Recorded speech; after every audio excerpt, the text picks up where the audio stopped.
WMD asks, are there any books, Markus, that you would recommend to learn more about this topic? And I assume that he means apart from your own book, which you should all read, by the way.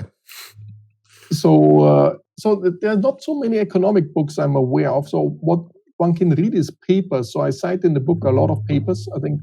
And for example, the OECD also ranks countries based on resilience. So the OECD did actually in their work, they did some studies. It's mostly focused on economic resilience, less on society, because social cohesion and elements like this matter a lot for resilience as well. If you have a society which is very divided, you cannot move, so you're not resilient anymore because you can't react to shocks. While another society which is much more socially connected to each other, it can move and adjust much more quickly and hence avoid being in a trap and things like that. But I would say there's a lot of resilience analysis for individuals in the psychological literature. I should say a little bit, historically, the resilience concept comes more from material science. You look at certain material, then the material is shocked.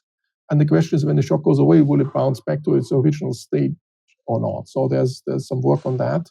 And then there's also a lot about individual resilience. So resilience comes at different levels. It comes at the individual level, it comes at the system level, and also in the societal level. And for individual resilience, there's a lot of literature from the psychological experts saying, look, how can you make yourself more resilient? And of course, if individuals in a society are more resilient, then the whole society is more resilient, but the society is more complex because the whole interactions are not captured by the individual resilience. So there are hundreds of books, but I'm not really an expert on this. I'm more on the societal or economic resilience. And I cite several of these books, and I also cite at the end notes some of these papers. But I can't point to a particular paper and say this would be the ideal paper. One source would be the OECD to check out their website and their effort of studying resilience.